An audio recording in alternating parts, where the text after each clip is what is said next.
Bonjour à tous, je suis Kevin Gall, ministère prophétique, ministère reçu du Seigneur Jésus directement, par un rouleau céleste à travers un songe vécu en 2009.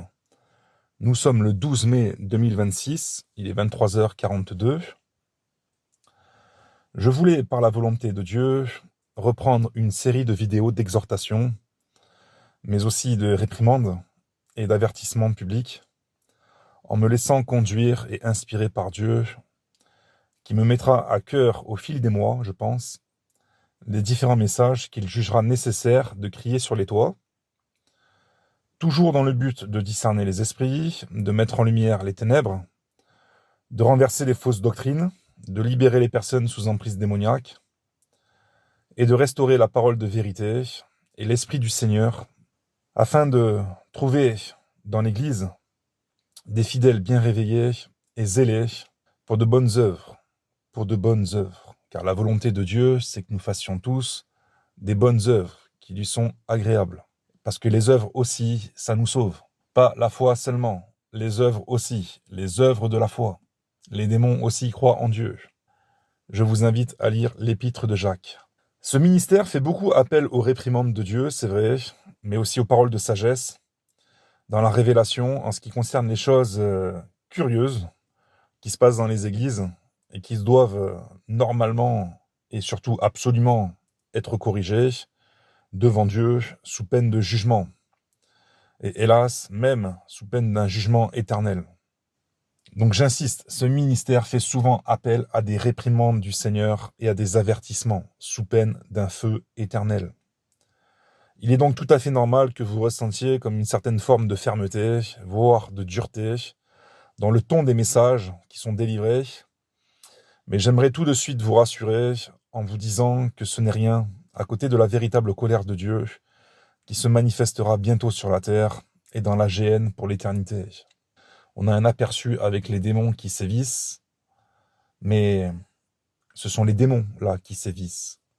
Ce n'est rien à côté de la colère de Dieu que eux-mêmes vont subir, et que tous les damnés et les condamnés devant Dieu vont subir la peine d'un feu éternel, d'un châtiment qui ne cessera jamais, au siècle des siècles. Donc ce ministère est très important. Il est précieux devant Dieu et il vient de Dieu. Vous savez, dans Esdras, chapitre 8, verset 40, il est écrit « Auprès de moi s'assemblèrent tous ceux qui faisaient trembler les paroles du Dieu d'Israël, à cause du péché des fils de la captivité, et moi je restais assis et désolé jusqu'à l'offrande du soir. » Il existe donc encore aujourd'hui des ministres de Dieu dans l'Église, animés d'une onction particulière, qui n'est pas une onction dite pastorale ou doctorale qu'on a l'habitude d'entendre dans les églises, mais plutôt une onction prophétique qui, lorsqu'elle s'anime, fait souvent trembler les paroles de Dieu. Cela veut dire qu'on ressort du message prophétique et de la puissance que dégage ce type d'onction avec une sainte crainte tremblante de Dieu. Normalement, c'est l'effet que l'onction vous procure quand le message est délivré de manière inspirée et quand il vient d'en haut. C'est d'ailleurs la fonction première du prophète, ramener la crainte de Dieu dans le peuple de Dieu. Donc n'hésitez pas à vous asseoir pour écouter de temps en temps les messages qui vont être apportés, car vous allez toujours entendre des choses que vous n'entendrez jamais dans les églises, ni dans le fond, ni dans la forme, mais qui viennent bien de l'Esprit de Dieu, je vous assure. Et ce soir, toi qui m'écoutes, j'ai reçu à cœur de te parler de l'importance de ton appel à servir Dieu, l'importance de ton appel à servir Dieu. Toi qui es véritablement né de nouveau, baptisé d'eau et du Saint-Esprit, tu dois comprendre véritablement dans quoi tu t'es engagé, dans quoi tu as mis les pieds, si je puis dire. L'importance de ta vocation céleste en Jésus-Christ, de ta fonction ministérielle dans l'Église, de l'utilisation de l'onction et des dons spirituels et naturels qui sont en toi et que le Seigneur t'a confiés en particulier pour accomplir et réussir ta mission divine sur la terre. Tu n'es pas né par hasard. Tu n'es pas non plus un hasard. Tu as une raison d'être. Que ce soit dans l'Église ou en dehors de l'Église, tu dois faire quelque chose pour Dieu. Tu es appelé à faire quelque chose pour Dieu et tu dois absolument accomplir la chose que Dieu veut que tu fasses. Que ce soit dans l'Église ou dans le monde. Alors peut-être que tu vas me dire, oui, c'est bon, je connais, j'ai déjà entendu ce genre de message. Qu'est-ce qu'il va m'apprendre de plus? Mais ce que je vais t'apprendre, mon frère, ma sœur, c'est que la priorité dans ta vie, ce n'est pas de lire ta Bible. Ce n'est pas non plus d'aller à l'église pour écouter des messages de Dieu. Ce n'est même pas de parler de Jésus autour de toi. Même si ces trois choses sont importantes, ce n'est pas la chose la plus importante. La chose la plus importante, c'est que tu dois rapidement devenir l'instrument utile entre les mains de Dieu que le Seigneur façonne en toi et à travers toi. Tu n'es pas n'importe quel instrument. Tu dois devenir l'instrument unique et spécifique que Dieu a prévu de faire de toi. Qu'est-ce que cela veut dire? Cela veut dire que Dieu a une fonction précise à te donner dans l'Église et que Satan va tout faire, absolument tout faire pour te détourner de ton appel et de ce que Dieu veut que tu fasses précisément. Et l'autre chose que l'esprit prophétique veut t'apprendre, c'est que si tu échoues à trouver la place que Dieu t'a déjà préparée et que tu as la responsabilité de découvrir par ta fidélité et ta consécration à Dieu, alors tu seras qualifié de serviteur inutile de sa propre bouche. C'est Jésus lui-même qui te condamnera en te qualifiant de serviteur inutile si tu ne rentres pas dans ton appel. Tu peux faire beaucoup de choses à l'église, tu peux même faire beaucoup de choses en dehors de l'église. Si tu ne rentres pas dans ton appel spécifique, dans tes fonctions ministérielles spécifiques et dans l'œuvre spécifique que Dieu te confie, tu ne rentreras pas dans le royaume de Dieu. Et ça, je suis certain qu'il n'y a pas grand monde qui te l'ait fait comprendre aussi clairement que l'Esprit veut te le faire comprendre ce soir. Si tu ne connais pas dans quoi le Seigneur veut t'utiliser précisément, avec le dépôt spécifique qu'il a mis en toi au moment où il t'a baptisé du Saint-Esprit, en vérité, tu es déjà perdu. Parce que Satan fait tout pour empêcher les chrétiens de découvrir leur appel ministériel. Normalement, quand Dieu t'a visité, il t'a parlé. Il a mis en toi un feu nouveau. Puis il t'a donné une vision et un zèle pour commencer une œuvre à sa gloire. Tu dois bâtir quelque chose à sa gloire. C'est la parabole des talents. Matthieu 25. Même si tu es converti depuis une semaine, mais que tu es véritablement né de nouveau, que tu es véritablement connecté avec le Seigneur, il y a donc forcément quelque chose qui brûle en toi et qui doit se manifester sur la terre.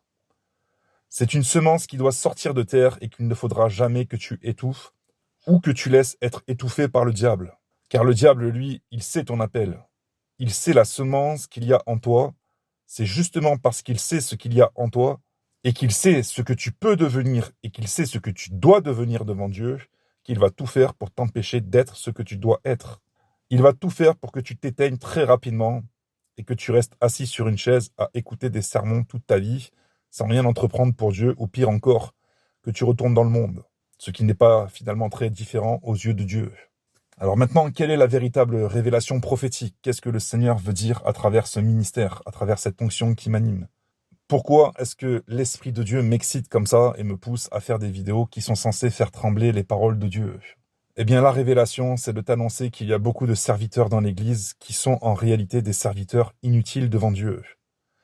Soit parce que ces personnes ne savent toujours pas quelle est leur fonction ministérielle devant Dieu, soit parce qu'elles font autre chose que ce que le Seigneur a prévu et leur a dit de faire, soit parce qu'elles ont l'apparence d'être vivantes, mais en réalité elles sont mortes spirituellement, soit parce qu'elles sont incrédules concernant leur appel qu'elles ont clairement entendu dans leur cœur, et même parfois vu en songe et en vision, soit parce que Satan les tient encore et toujours liés dans le péché et l'égarement d'esprit tout simplement.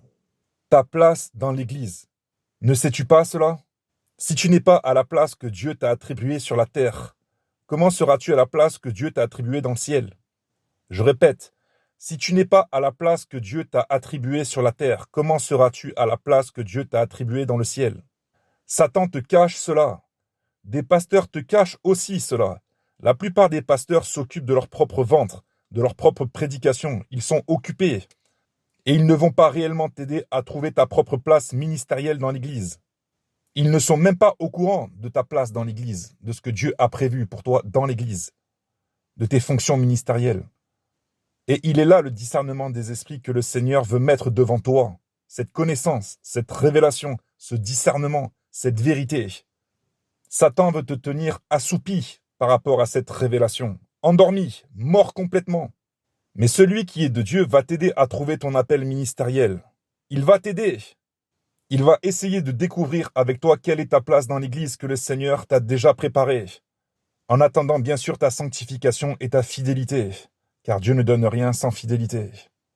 Et ce qu'il faut vraiment que tu comprennes, c'est que de ta position spirituelle sur la terre dépend ta position spirituelle dans le ciel, et que de ta place spécifique dans l'Église dépend ton trône dans l'éternité, et ta fonction céleste et éternelle. Car oui, il y a un lien de causalité directe entre tes fonctions ministérielles et tes œuvres sur la terre pour Dieu, et tes fonctions célestes et éternelles pour le Seigneur, dans son royaume éternel, et dans les nouveaux cieux et la nouvelle terre à venir. Dieu veut que tu t'arrêtes de t'amuser, de te distraire, de te divertir et d'écouter toutes les fausses doctrines et les morts même qui te prêchent, mais qui ne t'aident pas concrètement à découvrir ton appel. Même si tu es loin d'être prêt à rentrer dans ton appel, je le répète, ta priorité dans la vie, c'est de découvrir ton appel, de rentrer dans ton appel, et comme l'a écrit l'apôtre Paul, de remplir correctement et convenablement ton ministère. Car oui, il y a encore un autre problème qui exaspère Dieu, c'est que beaucoup ne rentrent pas dans leur appel parce qu'ils sont incapables de faire 2 pas dans le Seigneur sans tomber dans le péché qui les lie, qui les freine, qui les soustrait de la puissance et de la grâce de Dieu, et qui les tue spirituellement avant même d'avoir commencé quelque chose, selon Dieu. Et le songe d'appel que j'ai reçu justement quand le Seigneur m'a appelé au ministère prophétique, c'était ça. C'était un songe avec des cadavres partout qui remplissaient les églises. J'ai compris très vite que j'avais reçu à ce moment-là un songe d'appel et un message à donner qui allait me suivre tout au long de mon ministère sur la terre. Un message criant, à crier dans les églises, à crier dans le désert, à crier sur les vidéos sur Internet. Il y a trop de cadavres dans les églises parce que la mort rôde et frappe spirituellement tous ceux qui ne sont pas agréables à Dieu en étant correctement à leur place attribuée par le ciel. Non seulement il faut que chacun trouve sa place, mais il faut que tout le monde soit fidèle et reste à sa place, sans changer de place, sans quitter, sans abandonner, ou sans prendre la place de quelqu'un d'autre. Quel est donc ton appel dans l'Église? Quelle est ta fonction dans l'Église? Quels sont tes dons et tes œuvres spécifiques à la gloire de Dieu? Pourquoi c'est vers toi qu'on doit aller et non vers un autre dans l'Église? Pourquoi Satan en a après toi en particulier? Qui es-tu réellement à ses yeux et qui es-tu réellement aux yeux du Seigneur? Quand les anges parlent de toi à Dieu, que disent-ils de toi? Comment t'appellent-ils? Car bien que Dieu puisse t'appeler par ton nom, ils peuvent aussi largement t'appeler par un autre nom qui leur appartient à eux, qui est dans le ciel, et que tu découvriras plus tard dans l'éternité. C'est écrit, c'est prophétique, c'est dans l'Apocalypse. Le nom que tu porteras dans l'éternité, c'est le nom que tu dois manifester sur la terre, par tes œuvres. Ça aussi, c'est une révélation, mais c'est caché, c'est secret. Quel roi et quel prince es-tu dans le ciel et sur la terre? Est-ce que les démons tremblent aussi quand ils parlent de toi entre eux? Parce que si Dieu est en toi, je t'assure que le ciel parle de toi et l'enfer aussi parle de toi. Mais sais-tu au moins pourquoi est-ce qu'ils doivent parler de toi? Tu dois régner. J'entends l'esprit qui chuchote à mes oreilles et qui me dit de te dire, tu dois régner. J'entends ça, tu dois régner. Le verbe régner. Ça veut dire quoi, régner? Ça veut dire manifester ce que Dieu a mis en toi pour un but spécifique. Tu es unique. Dieu ne va pas choisir quelqu'un d'autre pour faire le travail que toi tu es censé faire. Il pourrait le faire, mais il n'a pas envie de le faire. Parce que c'est toi qui dois le faire. C'est toi qui l'as choisi de toute éternité pour accomplir ce travail. Donc il va être patient, le Seigneur. Il va être patient. Mais dans sa patience, il ne va pas s'en réjouir. Car la patience de Dieu nous conduit normalement à la repentance. Et il vaut mieux se repentir. On a bien vu comment Jésus était patient avec ses disciples, certes, mais ça ne l'amuse pas d'être patient.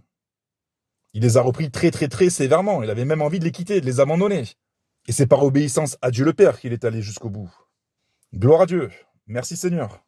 Donc normalement, il n'y a personne d'autre que toi, après Dieu, qui sait pourquoi Dieu t'a créé et envoyé sur la terre. Il n'y a que toi qui dois le savoir.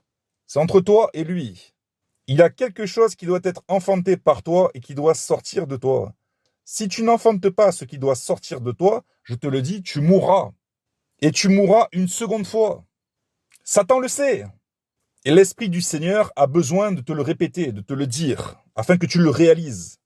Et c'est même pour cela que l'Esprit de Dieu t'a conduit à écouter cette vidéo et que moi-même je fais cette vidéo. Car je ne la fais pas par la chair ni de moi-même. Satan va tout faire pour tenter de dévorer ce qui doit sortir de toi, exactement comme Hérode, qui a cherché à tuer Jésus à peine sorti de la Vierge Marie. On voit le dragon qui veut dévorer l'enfant roi dans Apocalypse chapitre 12.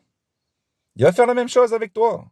Si tu n'as toujours pas enfanté, le diable va s'opposer à ton enfantement. Mais tu dois quand même enfanter.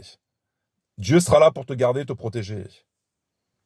Ce qui compte le plus devant Dieu, ce n'est pas ton succès planétaire de ton ministère, mais c'est l'enfantement de ton ministère. Car la plupart des hommes de Dieu, en vérité, dans la Bible, n'ont pas eu beaucoup de succès.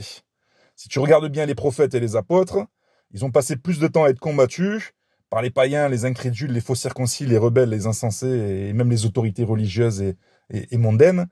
Donc la question de succès du ministère, c'est vraiment à revoir. Voilà. On n'a pas de succès ministériel. Le seul succès qu'on a, c'est d'enfanter ce que le Seigneur nous dit de faire, nous commande de faire, et après les fruits, si ça amène beaucoup de personnes à la repentance et à Dieu, tant mieux.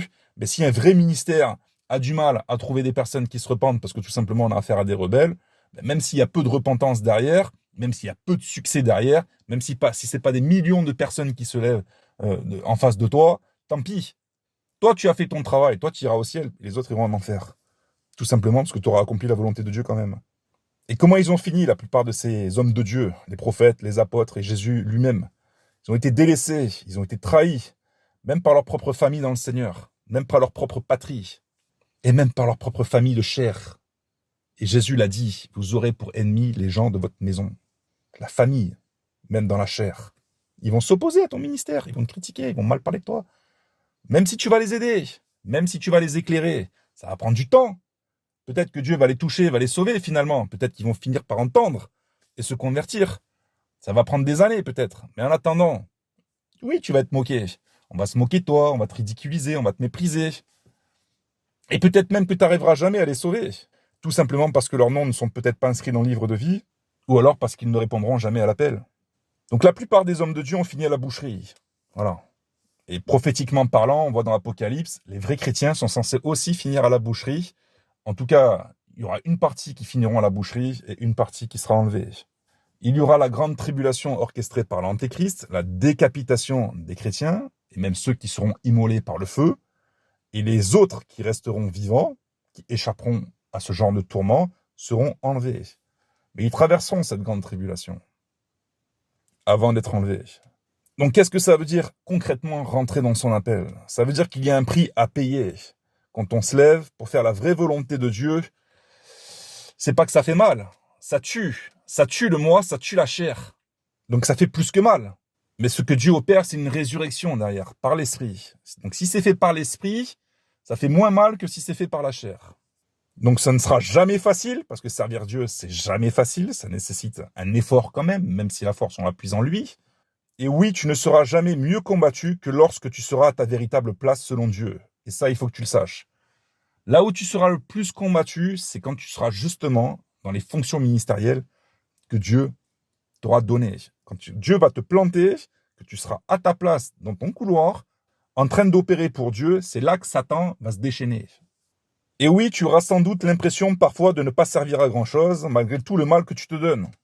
Et oui, peut-être que tu voudras souvent même abandonner à cause de la folie de ce monde, des folies aussi que tu peux trouver dans le peuple de Dieu, et bien sûr qu'il y en aura aussi, t'en verras, et c'est certain. Car Christ et les apôtres ont annoncé l'apostasie. Et l'apostasie, c'est pas dans le monde, c'est dans l'assemblée de Dieu. L'abandon de la foi. Mais en réalité, et contre toute apparence, c'est là que tu t'assures un trône éternel à la droite du Seigneur Jésus. C'est là dans la souffrance de l'opposition et des luttes que finalement tu te trouveras heureux. Car tu apprendras à souffrir en te réjouissant et à mourir à petit feu en avançant, jusqu'à ce que ta chair meure entièrement et complètement crucifiée sous un soleil doré. C'est un peu parabolique. Le soleil doré, ça représente Dieu. Et quand ton dernier souffle sera expiré, tu seras compté parmi les héros qui seront restés fidèles à leur poste sans abandonner. Quelqu'un a dit un jour, il n'y a pas de couronne d'or sans couronne d'épines. La couronne d'épines, c'est pas une couronne qu'on te met sur la tête parce que tu souffres de tes péchés. La couronne d'épines, c'est quand tu souffres justement parce que tu ne pèches pas et que tu sers Dieu fidèlement, que tu portes du fruit. Et il y en a beaucoup qui portent des couronnes d'épines, non pas parce qu'ils servent Dieu correctement et parce qu'ils sont sans péché, mais tout simplement parce qu'ils trébuchent sur un chemin épineux et tortueux qui n'est pas le chemin de Dieu. En péchant, les chrétiens tombent dans un chemin d'épines et de ronces. C'est comme s'ils marchaient spirituellement sur des chardons ardents, sur des aiguillons. Il y a trop de chrétiens qui souffrent à cause des péchés, pas à cause de servir Dieu, mais à cause des péchés. Et à la fin des temps, le Seigneur, il a dit, trouverai-je la foi sur la terre? Rentre dans ton appel. Sois fidèle jusqu'à la mort, et je te donnerai la couronne de vie, dit le Seigneur.